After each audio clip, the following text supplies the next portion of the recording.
Today on Something You Should Know, you can search just about anything online, but there are some things you probably shouldn't. Then, movies and TV have a powerful influence on all of us in lots of very interesting ways. I think that if you ask people, what was the thing that kind of motivated you to get into the field that you want to do, lots of times movies will come up. Lots of times people will say, I saw ER and then I realized that women could be doctors, and as a result, I pursued that career. Also, what you should probably do about 2 o'clock every workday afternoon. And the latest trends in dentistry, how to brush, how to care for your tongue, and should you get your wisdom teeth removed.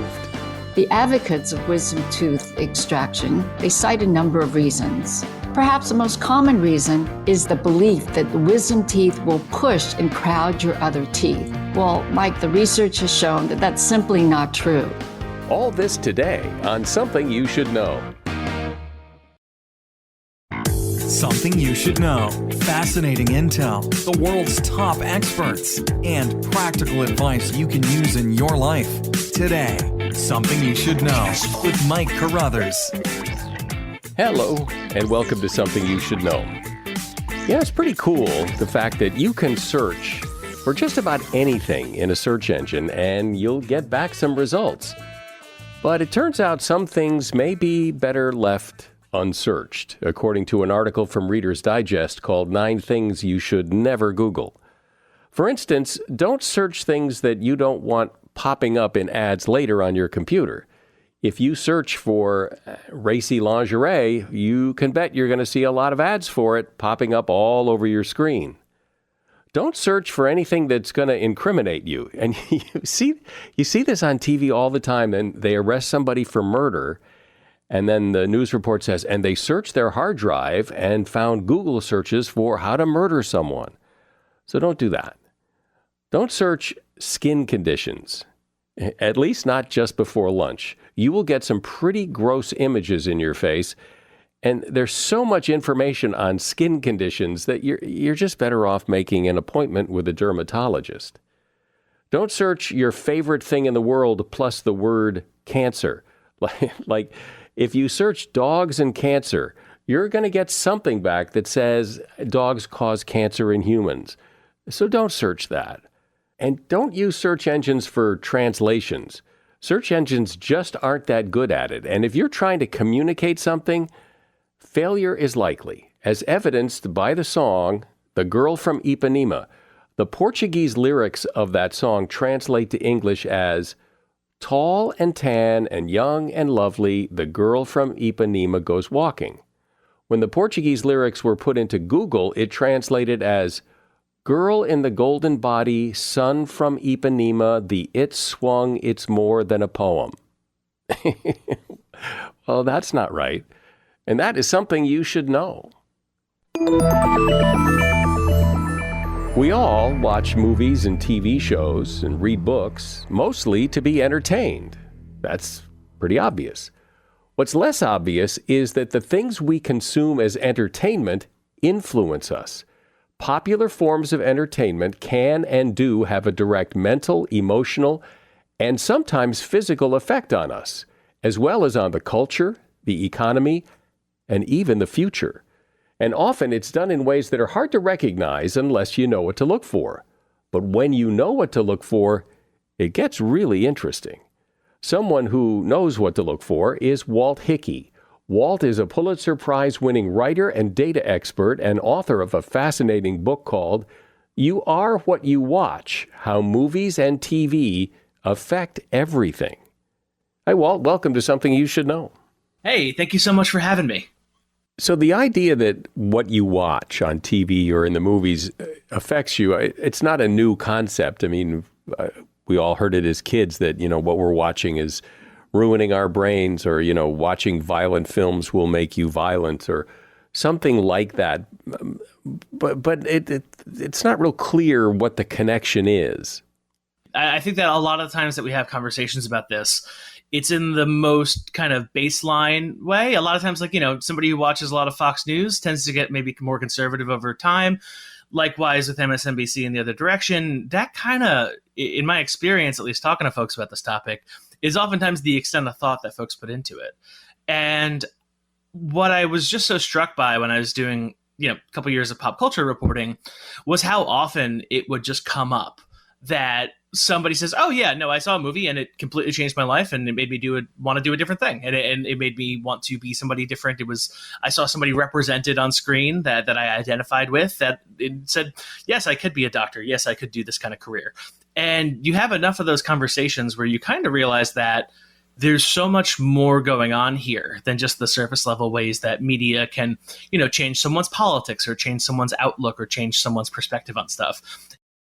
I would imagine, or it would seem, that how much films or TV influence you has a lot to do with you. Like, how impressionable are you? For example, we hear the violence argument that people who watch a lot of violent films can become violent, but plenty of people watch violent films who never become violent. It really kind of depends on the person. To an extent, because in a laboratory, if you show somebody a bunch of violent films, or if you show somebody some violent imagery, or if you show somebody some violent video, typically they'll find that they behave a little bit more aggressively in subsequent tests. And that's, this concept that you can be, mentally aroused by violence is a fairly proven element of lab-related work. But like, the world ain't a laboratory. And so there's these two researchers, economists, that I spoke to that did this really fascinating story trying to look at, like, do violent films actually create and encourage violent crime? And so they were able to look at the weekends that violent films came out, and they were able to look at the conditions of those weekends from weather perspectives. And then they were able to pull in some really fascinating data about the rate of assaults that were kind of tracked over the course of a number of years. And what they found was that they had a very unexpected conclusion from this, which is it's not only that violent films being exhibited in theaters and being seen by millions and millions of people isn't linked to an increase in violent crime. In fact, it's actually linked to a decrease in violent crime. And as they try to peel away at the statistics of this, they realize, movies have an interesting role here, where if you have somebody who's, let's say a man between the ages of 16 and 24, which is kind of that dangerous period in which young men tend to get into trouble in the middle of the street. And if you sequester that individual inside of a cinema for 3 hours, regardless of if they're watching something violent, that has a public health impact. They're not out at a bar. They're not out drinking. They're not out messing around on the road. And they actually find subsequently, like, even if they do kind of hang out and go out on the street afterwards, the 3 hours that they spent not getting drunk has a noticeable decline in how violent assaults register in the country. And they were basically arguing, like, that this self-sequestration, the idea that I would, a person who potentially would be doing something inappropriate on the street is instead, just going to sit in a movie theater for 3 hours, that has some, pretty remarkable public health impacts. Yeah. That's pretty interesting that it's not because it has nothing to do with the influence of the film. It just has to do with the fact that they're inside watching it and not getting into trouble. The content of the film, if anything, is a plus, because what they effectively found was, like, if you want the kind of folks who would potentially be, their alternative evening is going to get drunk and, potentially getting into trouble later on in the night, it's a lot easier to get these folks to self-sequester inside a cinema when the movie Saw 10 or the movie's Joker or the movie is like kind of this kind of appealing, violent spectacle that young men enjoy and do want to see. If you compare it to, a Pixar film, you're obviously going to get less of those folks self-sequestering inside of a cinema. And so as a result, I think it just kind of speaks to just the power of movies and also just like how important time is. The idea is it's not just like, well, I spent all afternoon watching television or I spent, the night at a movie theater. And like everybody in their head compares that to like, well, you could have been exercising, you could have been volunteering, you could have been at church. Whereas like, how we spend our time and what we invested in, I think is an incredibly valuable thing. So this may be an impossible question to answer, but when the dust all settles from this, when you say you are what you watch, like by how much? Like is it forever? Is it in the next 2 days? And how much different are you? And like is there a way to quantify what the impact is, or is it just too big a question? It's a really good point. It is kind of difficult to say, I am, 24% of me is what I've seen on television. I think you kind of just are able to track it through broader societal changes that I don't necessarily think that we would chalk up to what we see. I mean, I come to a lot of examples when it comes to things like science, which the relationship between science and the film industry is complicated. Oftentimes scientists see movies that incorporate science and are to various degrees mortified over how much it was butchered, and to other extents tend to really enjoy the funding boost that will come afterwards. You can see a film like Jurassic Park completely change the outlook for the field of paleontology, send a wave of new money and new interest and new undergraduates into that field, and really provoke a bit of a renaissance when it comes to how that fairly ancient field is able to proceed. You can see similar things when it comes to what people value when it comes to their government, right? The military has obviously always had an eye on the films, because they realize that one of the best way to compel people, especially young people, to pursue a career in the military is oftentimes by exposing them to military heroes and military careers through film and television, and to that extent has really kind of gone and set up liaison offices to really facilitate that. I think that this stuff really just kind of keeps coming up again, whether it's the popularity of sports, even like the popularity of people's pets and the dogs. Like Dalmatians, one of my favorite elements of the book is that you're able to track a spike in the interest in Dalmatians as an animal right after the re-release of 101 Dalmatians in the early 90s. And like that changed the lives of hundreds of thousands of dogs, and was just because, people saw a movie and the dogs had spots on them and they thought that was cool. I think that if you ask people, what was the thing that kind of motivated you to get into the field that you want to do? What was the thing that motivated you to kind of pursue the hobbies that you want to do? Lots of times movies will come up. Lots of times people will say, I saw ER and then I realized that women could be doctors just as much as men can. And that was the first time that I'd seen that. And as a result, I pursued that career. You can see the same thing with Grey's Anatomy. You can see the same thing time and time again. We're talking about some of the interesting ways watching media, TV and movies in particular, have an effect on you in ways you probably never realized. My guest is Walt Hickey. He's a Pulitzer Prize-winning writer and author of the book, You Are What You Watch: How Movies and TV Affect Everything. So, Walt, when you talk about the influence of TV and movies on people, it's mostly the serious stuff, right? It's the violence, the crime, the medical, but what about comedy? Does comedy have the same influence, or because it's not so serious, it's viewed more as fluff and so not so much? Comedy that I specifically focus on are sitcoms, because I think that sitcoms are an outstanding way to understand a society's values and how they're basically a sitcom is very good at understanding what is assumed about families and workplaces within a society by watching family and workplace sitcoms. And you can kind of trace the arc of this over the course of history. You can track basically how American families are perceived all the way from the Andy Griffith Show all the way on through shows like Blackish today, and basically what is an acceptable baseline for what an American family looks like and it's composed of. You can watch throughout history as it goes from being perhaps less than picture perfect, as you get shows like Married with Children being very, very successful, like Roseanne being very, very successful, and illustrating the changing social mores. You can have shows that are about the workplace, which I really think is an exciting way to kind of view American history, is through our workplace sitcoms. I mean, one of my favorite kind of parts of this is that, I don't know if you care for the show 30 Rock, but 30 Rock is a fairly, it's not a remake, but it directly is designed to evoke through casting the Mary Tyler Moore Show. You have, a young woman in the workplace who is given a great deal of responsibility. You have her older, more conservative boss. You have the wacky people that she works with. And basically how you intermediate these, challenges in this workplace thing is where you mine the comedy from. And, you can watch workplace sitcoms evolve over the course of time, whether it's, Taxi or whether it's Superstore. And just basically it's a way to kind of rub people of different social classes together and see what happens in an exciting way. And so comedies, I can't get enough of them, just because I think that they're just such a fun way to kind of track how a society views itself and what a society assumes about itself. One of the things that movies and television seem to be very good at, because of the power of those images that we see, is they can change perception of groups of people. I think of the old Western TV shows and Western movies villainized Indians, Native Americans, and war movies villainize the enemy, and that's a powerful thing. For better and for worse. I think that one of the most remarkable organizations studying this is something called the Annenberg Inclusion Initiative. And it's this laboratory run out of the University of Southern California, Annenberg, by this researcher, Stacy Smith. And her team basically every year counts every character in film and television from, like, I believe the top 100 grossing movies. They do some really compelling research about basically they'll get the gender, they'll get the ethnic background, they'll get all sorts of different statistics about the characters who are given an opportunity to speak in film.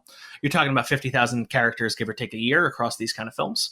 And as a result, they're able to kind of discern, not only who is being represented, but the manner in which they're being represented.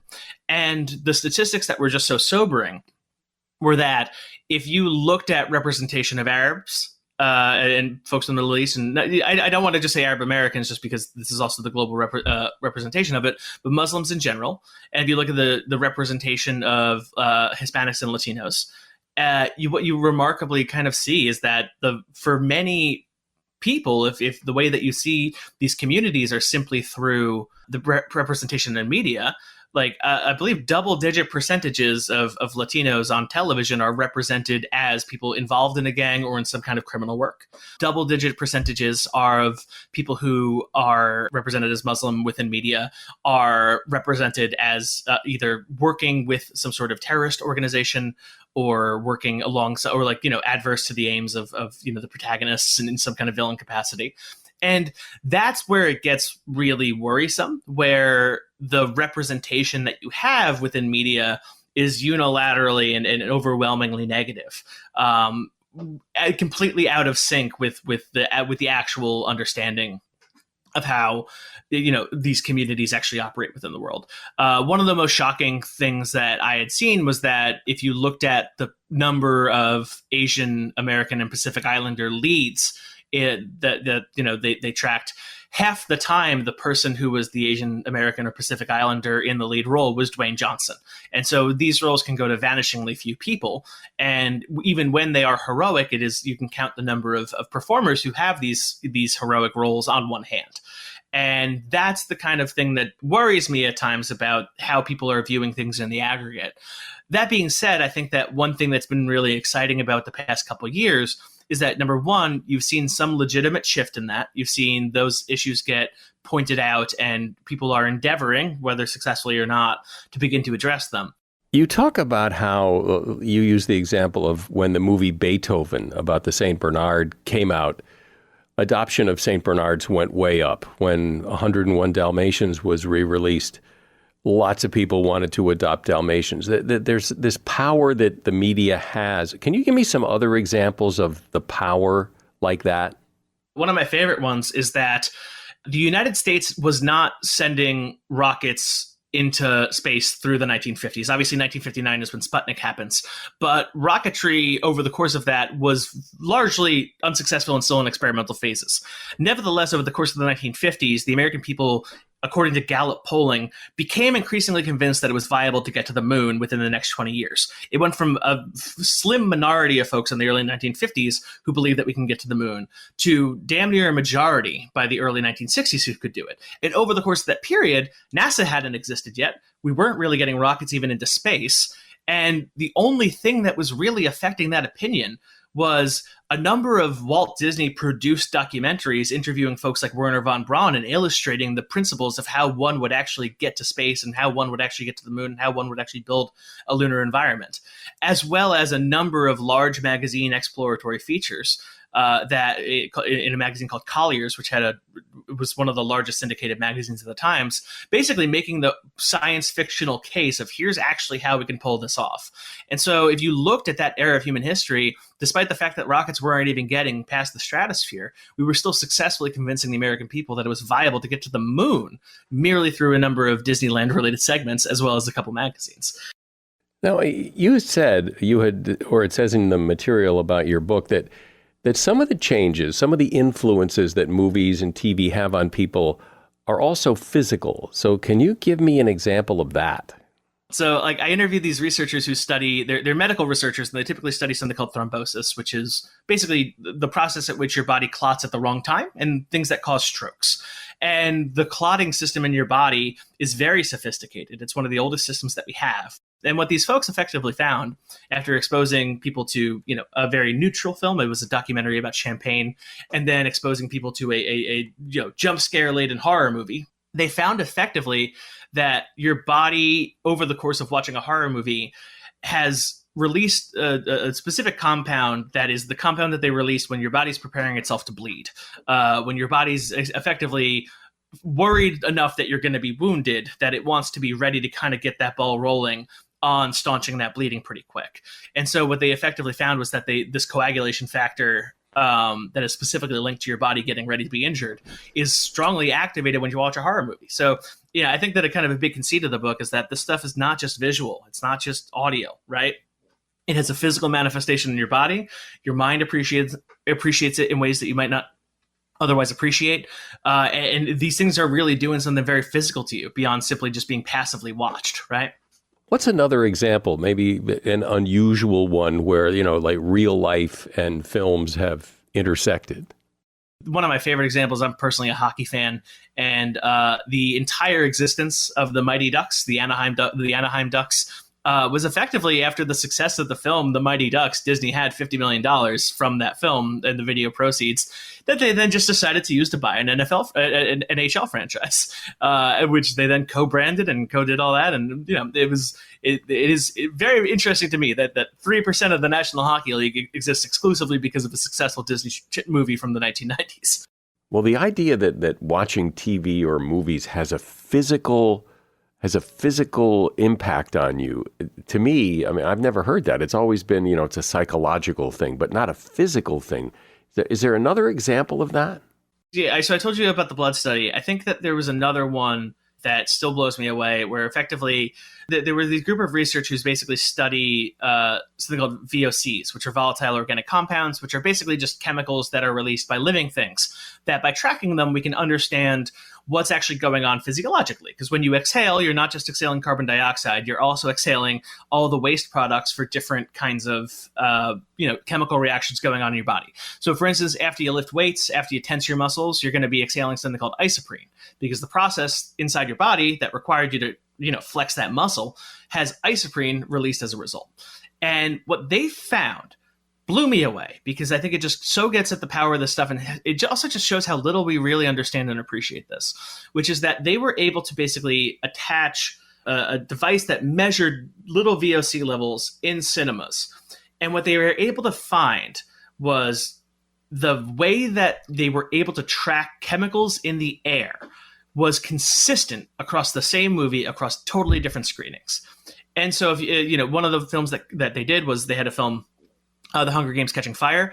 And at the same moments within The Hunger Games Catching Fire, across all sorts of different screenings, the same chemicals would spike, which tells us something's going on physiologically when we watch these films. In some cases, it was isoprene, like I just mentioned, because, if there's a vicious attack and you flinch, you're flinching. The act that we were able to make your body flinch is going to cause everyone to exhale isoprene at the same time. And they found not only, things that they could easily attribute to known physiological reactions like carbon dioxide and like isoprene, but all sorts of different but reliable spikes among different chemicals. And so there's this idea that, the things that we understand about our body are growing every day, but there's all sorts of these, millions of little chemical reactions that go on inside of us that movies are able to consistently and reliably affect. And what that tells me, again, is that these are not simply visual experiences, and these are not simply audio experiences, and not simply a thing that you have on the background. It's a thing that is fundamentally changing you. And as a result, we ought to give it a little bit more respect. Well, there's a lot to this. I mean, a lot more than I thought. And it clearly shows how powerful film and television can be. Walt Hickey has been my guest. Walt is a Pulitzer Prize-winning writer, and he's author of a book called You Are What You Watch: How Movies and TV Affect Everything. If you'd like to read it, there's a link to the book at Amazon in the show notes. Appreciate you coming on. Thank you, Walt. Thank you for having me. I really appreciate it. Most likely, you have your dental routine down. You brush a few times a day, maybe floss, see the dentist twice a year, and maybe more often if something's causing pain. Is that about right? Well, is that enough? Is that still the general thinking of what to do? When you consider how important your teeth are, and when you hear about the relationship between dental health and heart health and other medical issues, it is important to know what to do and what means what when it comes to your teeth. Here to explain is Teresa Yang. She is an award-winning dentist and educator who has taught clinical dentistry and practice management at the UCLA School of Dentistry, and she's author of a book called Nothing But the Tooth. Hi, Teresa. Thanks for being here. Thank you, Mike. Great to be here. So let's start with one big myth or misconception that you hear often that you would like to dispel. I think one of the biggest misconceptions about dental health is that pain is an indicator of a problem. So patients often say, it's not bothering me. I don't understand why I need to get it fixed. And sometimes that's true and sometimes it isn't. Or alternatively, just because something hurts, it doesn't necessarily indicate a problem or a serious problem, or even one that originates from your mouth or teeth. For example, you may have referred pain in your teeth that's actually due to an ear and a sinus infection. So very specifically, good oral hygiene includes the following steps. And what would that be? 1, brushing your teeth.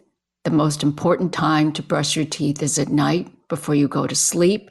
The reason being that saliva flow drastically decreases when we sleep, and saliva has cavity-fighting properties in there and also lubricates our mouth. Plus, you have all that gunk in there from everything that you've eaten during the day. So if you're only going to brush once a day, brush at night before you go to sleep. 2, flossing, or some way to clean in between your teeth, whether it's with dental floss or an irrigator, a floss irrigator. There's really no other way to clean in between your teeth, and cavities typically form either on the chewing surface of the tooth or in between the teeth. So in terms of oral hygiene, that's all you need.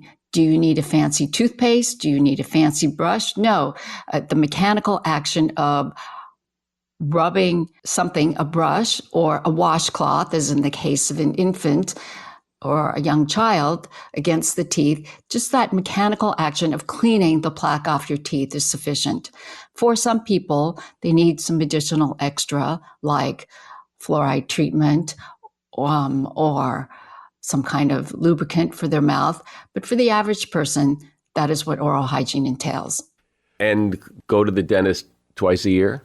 The short answer is it depends. The dental profession has done a great job of training the public to think that everyone needs to go twice a year. So let's talk about children, for example. Do they need to get their teeth cleaned twice a year? Quite honestly, no. Children don't develop the amount of tartar or calculus that we adults develop. And quite frankly, they don't really need to get their teeth cleaned. But between the ages of, say, 5 to 14, all of those baby and primary teeth are going to be lost and replaced by a whole new set of permanent teeth. So there's a lot going on.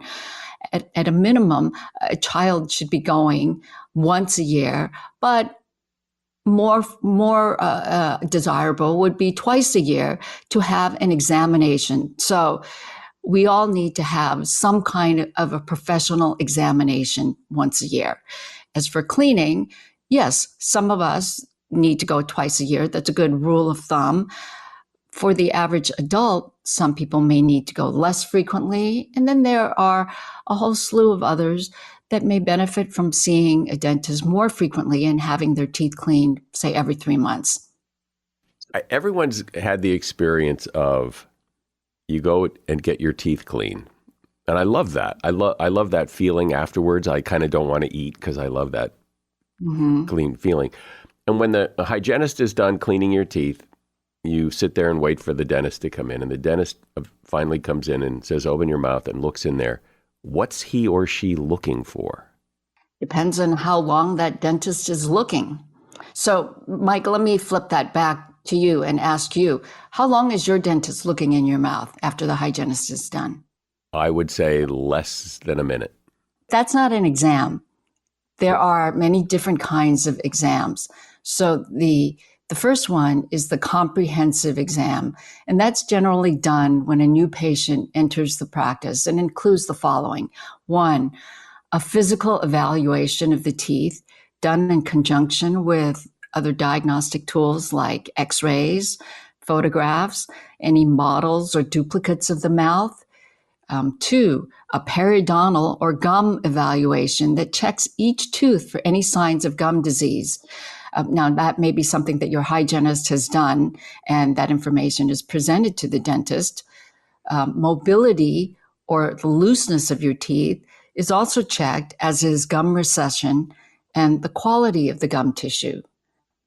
Three, some kind of a soft tissue evaluation that includes screening for oral cancer, temporal mandibular joint disease or TMD, any swollen lymph nodes, any signs of potential sleep apnea that would need further investigation by your physician.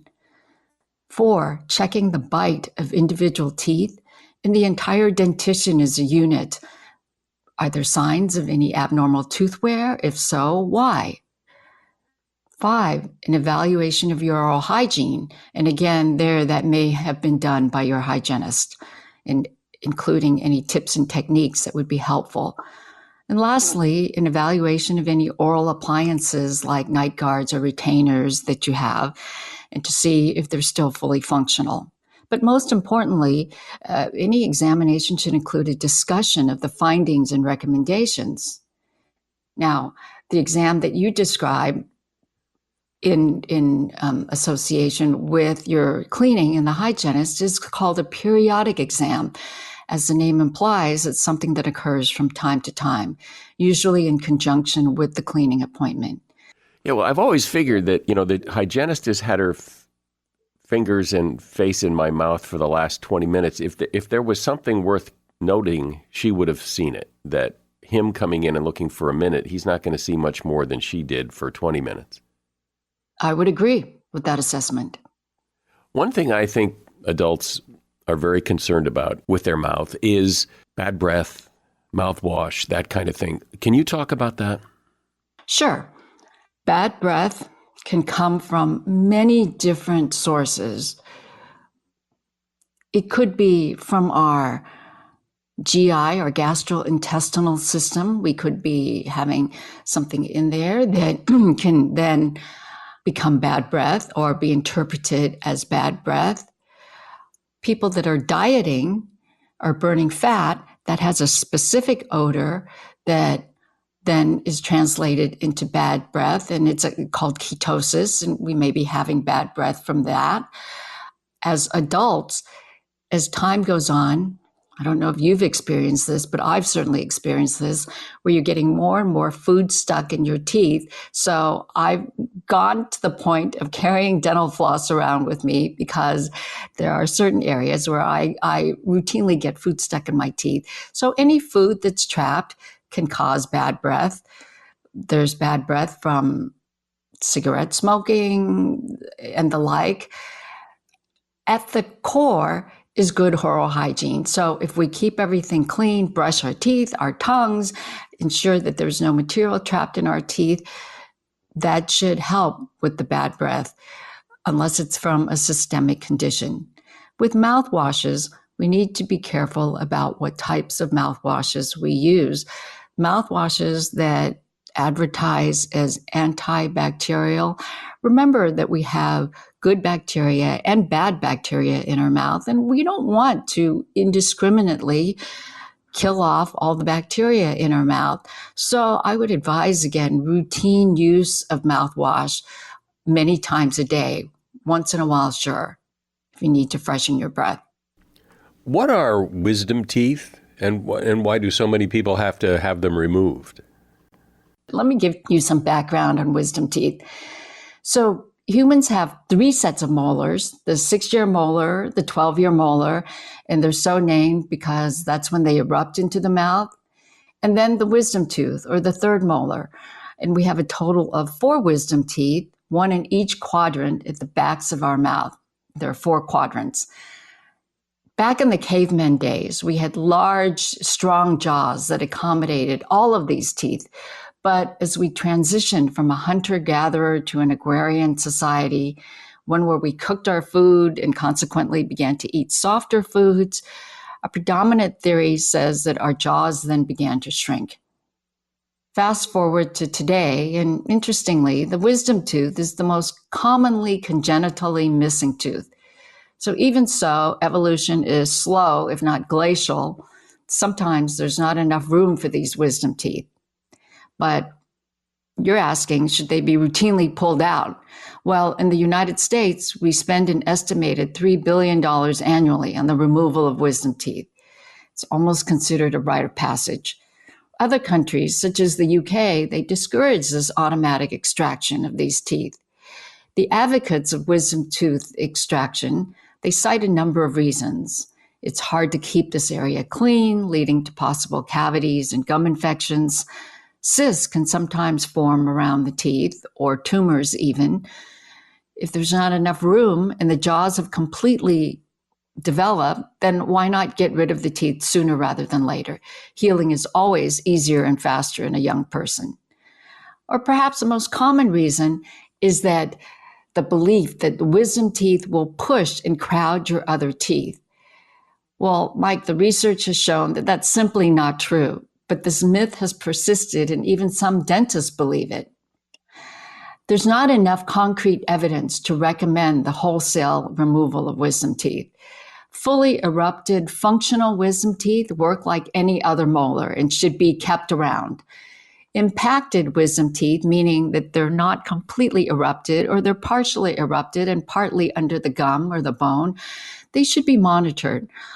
Often, one or more problematic teeth can be extracted, leaving the others intact. So when do we extract? 1, if there's repeated pain or infection. 2, if there's a cavity that can't be easily treated in the wisdom tooth, or if there's a cavity on the tooth in front of the wisdom tooth, if the wisdom tooth is in the way, preventing the treatment of that tooth directly in front of it. 3, if there's any suspicious cyst formation, and this would be found on a routine x-ray. 4, when there are unusual soft tissue changes or gum problems.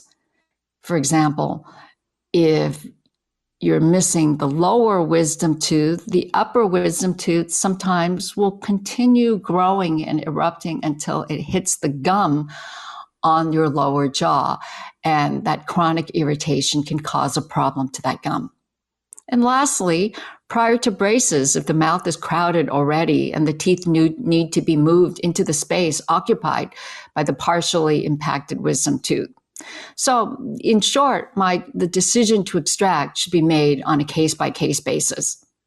So I'd like you to comment, because I read and realized that the American Dental Association says you don't need to get your teeth x-rayed except maybe every 2 years. But very often, every 6 months when you go to the dentist, they want to take new x-rays. And I sometimes think, well, maybe they want to take x-rays because they'll get the insurance money to take the x-rays. But every 6 months, it's probably not necessary. I think there's some truth to what you're saying, but also bear in mind that there are many different kinds of x-rays. So when your dentist says, Mike, it's time for x-rays, and your response is, well, I just had x-rays, you may be speaking about apples and oranges. In other words, maybe you had an x-ray 3 months ago, but it was a different type of x-ray to diagnose a specific problem versus these routine checkup x-rays or bite wings that you're going to have now. So there needs to be more information before we can say that, yes, x-rays are being taken too frequently. To address what you're asking, the x-rays that are taken at the time of your visit with a hygienist, those are called bite wings, and they are x-rays that check for cavities in your back teeth. Depending on the patient, every year or even every 2 years is a good rule of thumb. So talk about the tongue, because there it sits. It's, surrounded by our teeth.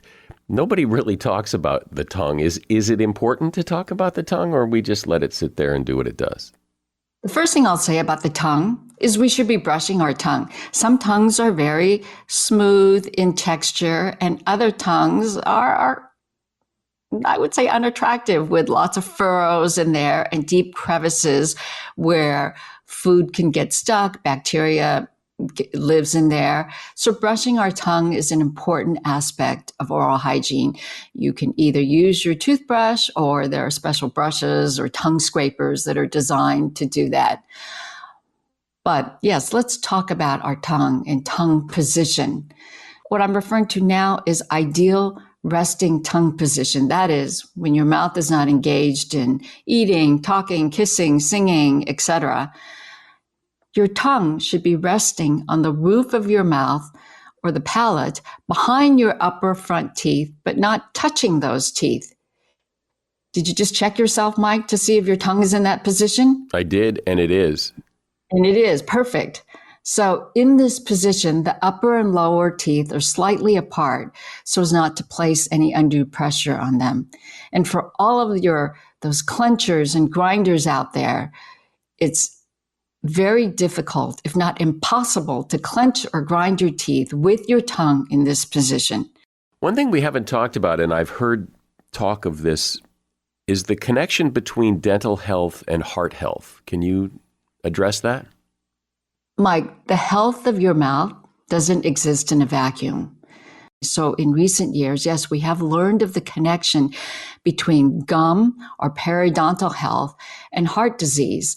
Whether that is a connection of causality, we don't know, but there is a link. And there's also a link between gum disease and diabetes. And that link is even more well established in that if you have periodontal disease, that can lead to increased diabetic problems and vice versa. There are also other things in your mouth, like a small airway at the back of your mouth or throat. It might be the reason for your sleep apnea, a disease that has multiple health consequences from risk of stroke to obesity.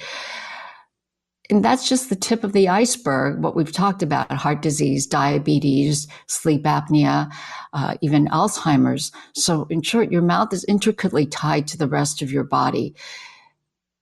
And we need more research in this area to establish those connections, but a healthy mouth benefits your overall health. Well, this has been really enlightening because, teeth are one of those things that you don't think about that much. You brush them, but you don't really pay much attention to them until something goes wrong, and then you really pay attention. So it's good to get this insight on how to care for your teeth. My guest has been Dr. Teresa Yang. She is an award-winning dentist and has taught clinical dentistry and practice management at UCLA's School of Dentistry, and she's author of the book Nothing But the Tooth. And if you'd like to get a copy of that book at Amazon, there's a link to it in the show notes. Thank you so much for coming on, Doctor. Thank you very much. It's been a pleasure being here. If you would like to be extra productive, start over, do a reset at 2 p.m. Most of us try to motor through a lot of stuff at the start of the day and then wind up in an afternoon slump. But according to time management expert Eva Wisnik, 2 p.m., that's the perfect time to assess how much you've accomplished. Details and tasks have probably changed since the morning, and you might be stuck in your original plan. Eva says most people tend to evaluate their day around 5 o'clock, but then it's too late. You're out of time and in crisis mode, putting out fires or putting things off. So instead, set your alarm for 2 in the afternoon, get up, stretch, have another cup of coffee, and then take a fresh look at the rest of your day and reprioritize. And that is something you should know.